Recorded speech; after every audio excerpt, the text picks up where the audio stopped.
Good morning students. हमारा chapter है ruling the country side. History का चैप्टर है।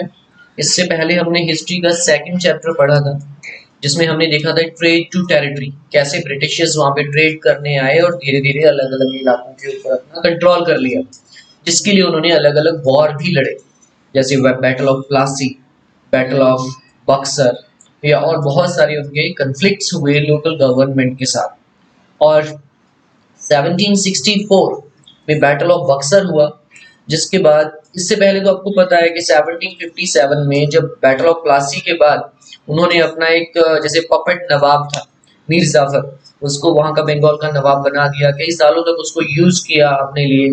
जब उन्होंने देखा कि ये बंदा इतना ज्यादा फायदेमंद नहीं है, ये यूजलेस है, तो उन्होंने अपने और फायदे के लिए मीर कासिम नाम का एक पर्सन था, उसका ही मीर जाफर का ही रिलेटिव था, तो उसको वहां का नवाब बना दिया, उससे काफी ज्यादा अमाउंट लेके, पैसे लेके। लेकिन वो मीर कासिम जो था, वो बिल्कुल डिफरेंट था मीर जाफर से। तो उसने धीरे धीरे अपना इन्फ्लुएंस बंगाल में बढ़ाना शुरू किया, और साथ में अवध का नवाब या और आसपास के कुछ रूलर्स को साथ लेके उन्होंने ब्रिटिशर्स के अगेंस्ट काम करना शुरू कर दिया, और धीरे धीरे उनके ऊपर रिस्ट्रिक्शंस लगानी शुरू कर दी। जब ब्रिटिशर्स को पता लगा कि मीर कासिम जो है हमारे ही अगेंस्ट चल रहा है, तो उन्होंने उसके अगेंस्ट जो है युद्ध घोषित कर दिया, battle of Buxar, which was fought in 1764। Buxar नाम की जगह पे दिस बैटल वाज फाउट। इस बैटल में ब्रिटिशर्स की जीत हुई, और मीर कासिम और उसके जो अवध का नवाब था या और जो उसके साथ थे, उनकी हार हुई। और अब ब्रिटिश गवर्नमेंट ने सोचा कि अब ऐसे पपेट नवाब की जरूरत नहीं है, ये पूरा बंगाल जो है या जितने भी ये इलाके हैं, we will collect the revenue, we will manage everything as a दीवान, as a ruler. Really ruler तो वो 1757 के बाद ही वहां के बन गए थे, बस नाम के लिए नवाब था, पपेट नवाब था, यानी कि उसके हाथों की कठपुतली था वो। लेकिन अब एक्चुअली उन्होंने सोचा कि अब एक्चुअली सब काम हमें अपने डायरेक्टली हाथों में लेने पड़ेंगे।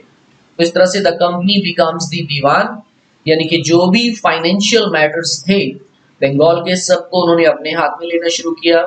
And on 12 August 1765 the Mughal emperor appointed the East India Company as the Diwan of Bengal.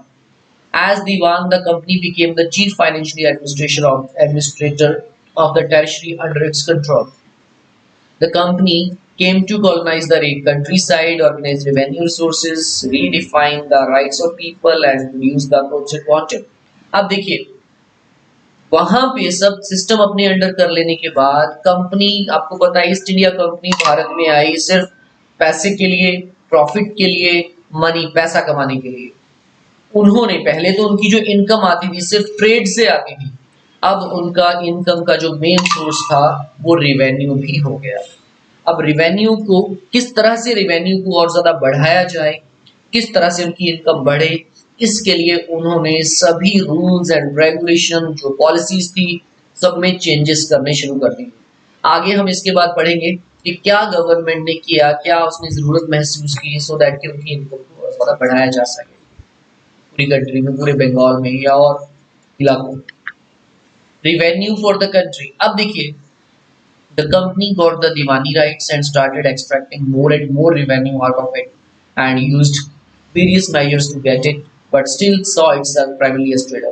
अब देखिए, मैंने जैसे कि बताया पहले एज अ ट्रेडर ही थे, लेकिन अब उसने अपने जो दीवानी राइट्स मिल जाने के बाद उन्होंने अपने रेवेन्यू को और ज्यादा बढ़ाने के लिए सोचना शुरू कर दिया कि किन तरीकों से इस रेवेन्यू को बढ़ाया जा सकता है। देखिए, जो रेवेन्यू होता है किन से मिलता है गवर्नमेंट को? फार्मर्स से। एंड फार्मर्स कब रेवेन्यू अच्छे से दे पाएंगे? If there cultivation, if there crops are good, अगर उनकी फसलें अच्छी हो रही हैं, only then farmers will be able to pay the revenue. तो यहाँ पे अगर गवर्नमेंट को अच्छा रेवेन्यू चाहिए, अच्छी रेवेन्यू की इनकम चाहिए, then government have to help to the farmers in the increase of the crops, for the development of the crops. Government को काम करना पड़ेगा कि वहां की क्रॉप्स को कैसे डेवलप किया जाए, उनकी प्रोडक्शन को कैसे बढ़ाया जाए। तो इस चीज के बारे में गवर्नमेंट ने सोचना पड़ेगा। Before 1865 the company purchased goods in India by importing gold and silver from Britain. Now the revenue collected in Bengal for financial the purchase of goods for exports. देखिए 1865 जब यहाँ पे कंपनी का नवाब बनने से पहले, सब सिस्टम अपने अंडर लेने से पहले, ब्रिटिश ईस्ट इंडिया कंपनी जो भी यहाँ पे ट्रेड करती थी, तो उसको क्या करना पड़ता था, इंडिया से जो रॉ मटेरियल अपनी अलग अलग चीजों को बनाने के लिए जो ब्रिटिशर्स या यूरोप में लेके जाते थे, वो किस चीज से खरीदते थे, वो भारत का जो रॉ मटेरियल खरीदने के लिए वो भारतीय ट्रेडर्स को गोल्ड देते थे या और इंपॉर्टेंट थिंग्स देते थे। तो गोल्ड सिल्वर या इन चीजों से वो एक्सचेंज करते थे। यानी कि उस समय भारत में ब्रिटिशर्स से इनकम आती थी, लेकिन जैसे ही ये रेवेन्यू सिस्टम ब्रिटिशर्स के अंडर आया, अब वो गोल्ड, वो सिल्वर, वो इंपॉर्टेंट जो भी चीजें थी भारत में आती, वो बंद हो गई।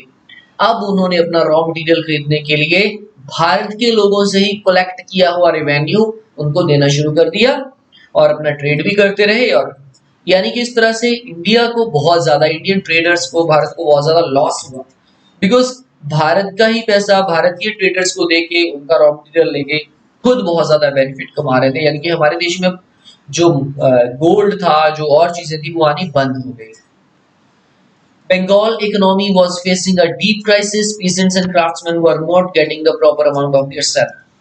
अभी धीरे धीरे बंगाल के जितने भी आसपास के जो पीसेंट्स थे, क्राफ्ट्समैन थे, जो भी काम करने वाले, अब उनकी हालत खराब होने लग गई। In 1770, a terrible famine killed 10 million people in Bengal, but no one gave attention to the plight of affected people as revenue was under the control of British. They did not pay heed to any of the matter related to peasants, as their main task was to make money by trade। देखिए 1770 में इतना अकाल पड़ गया, famine हुआ बंगाल में, 10 million लोग मारे गए, लेकिन लोगों के लिए, उनके फेवर में गवर्नमेंट ने कुछ भी नहीं किया, बिकॉज सब कुछ उस समय ब्रिटिश गवर्नमेंट के अंदर था। उनको किसी लोगों से कोई मतलब नहीं था। There main motive was to earn money, to make money by trade. इसलिए इस समय लोगों के जो हालात थे बहुत ही ज्यादा खराब हुए। सो इस चैप्टर में हमने अभी जो स्टार्ट किया है चैप्टर, देखा कि किस तरह से सभी फाइनेंशियल मैटर्स, सभी matters British east India company के अंडर आ गए। उन्होंने अपने बेनिफिट के लिए सब पॉलिसीज चेंज करनी शुरू कर दी। अब उन्होंने सोचा कि कैसे रेवेन्यू को बढ़ाया जाए, उसके लिए पॉलिसीज बनानी शुरू कर दी।